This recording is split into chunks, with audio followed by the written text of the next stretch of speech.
Čaute, tu je Peťo a.k.a. Paťo. Práve sa nachádzame v slovenskom Rudohorí na trhoch. Je tu veľa ľudí, prišlo na trhy, pretože sa tu predávajú nejaké špeciálne druhy čučoriedok. A vidíme teda časť slovenského Rudohoria, ktoré oddeluje Tisovec od Revúcej. A snažíme sa tu hľadať kondory, ktoré by sa mali objaviť niekedy, ale kondory sa stále neobjavili. Sme vo výške asi 3600 metrov nad morom. Je tu strašne veľa ľudí. To trošku zhoršuje celkový zážitok, pretože vôbec to není miesto, všetci sa tu fotia. Ale zase tento pohľad stojí za to. Dámy a páni, človek, ktorý mal nás zobrať odtiaľto z týchto vrchov smerom na začiatok nášho trekkingu, nás proste zabudol.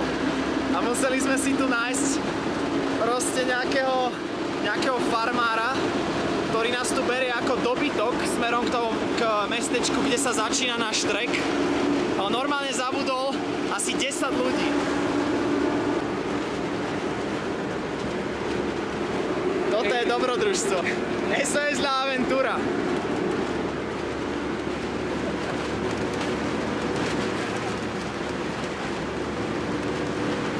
V prdeli, aby zabudol 10 ľudí. Takže konečne nám začína trek. Organizácia je tu strašná. Normálne sme prišli na miesto. Bol nás tam asi tak 20 a 6 Nemcov. Pre 6 Nemcov neprišiel ich guide, neprišiel ich sprievodca. A proste sme ich tam nechali. Nechali sme ich tu uprostred ničoho. Proste 6 Nemci nevedia, čo majú robiť. Organizácia je to úplne hrozná. A to nie je náš problém, ak máme pravdu povedať. Náš problém je toto. Slovenské Rudohorie, dámy a páni, v celej svojej kráse. Za chvíľu sa asi dostaneme k nejakému hornádu. Sme namazaní krémom a začína sa naša Colca Canyon Tour.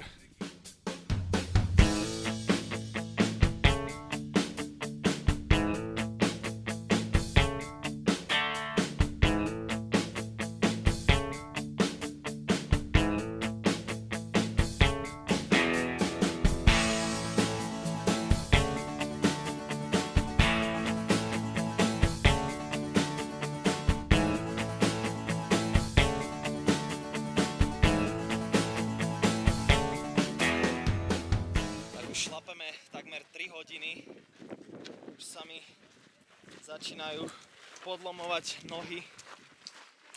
Je to ale úplná pecka, je tu dosť teplo. Za chvíľu budeme na dne pri rieke, konečne. Sme na spodku Colca Canyonu a ponúkol sa nám tento neuveriteľný výhľad.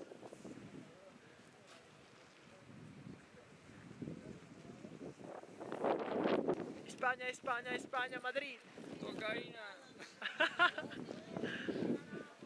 Tuto kamarát už naznačil kokaina. Mám totižto v ruke listy koky, ešte nikdy som si to nedal. A má to viac menej také povzbudzujúce účinky mať. Takže idem to vyskúšať.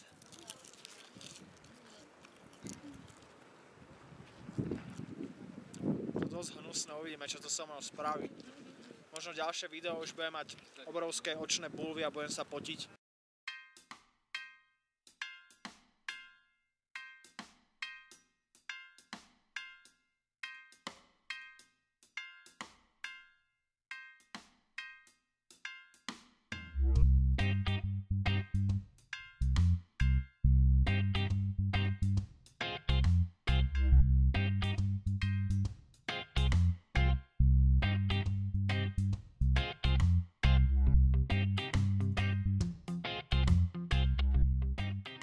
Prišli sme na obed do jednej malej dedinky v strede týchto vrchov. Je to tu úplne nádherné.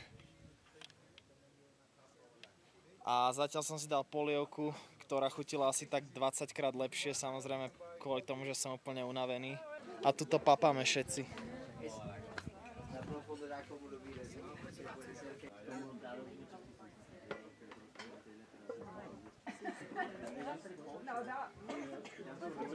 Neviem ako vy, ale ja som s lepším výhľadom ešte nejedol.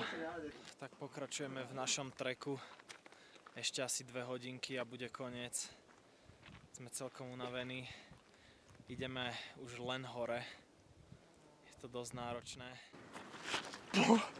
Skoro som sa vyjebal.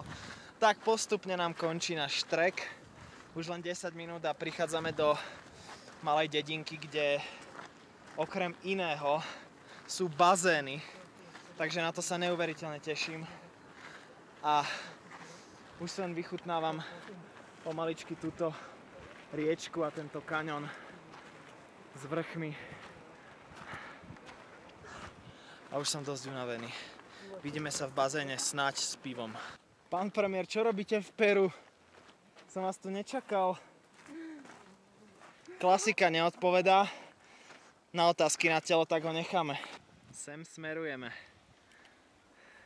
Tu sa budeme čvachtať za chvíľu. Yes. Tak, už sme po sprške. Prišli sme do našej malej dedinky. Dali nám tu vlastnú izbu. Máme tu bazén. Máme tu takýto výhľad. Vyzerá to tu strašne krásne. Ja už neviem ani hľadať synonymá toľkej krásy a majestátnosti. Ale idem vám ukázať, ako vyzerá naša izba. Ja by som to definoval ako svadobná izba z praveku. Keď mali v praveku nejakí zaľúbenci svadbu, tak asi v takejto izbe strávili svadobnú noc. Tak. Máme tu Love Forever. Krásny obraz, malovaný pravdepodobne nejakým peruánskym dieťaťom nohami. A takisto tu máme aj ďalšie srdiečko.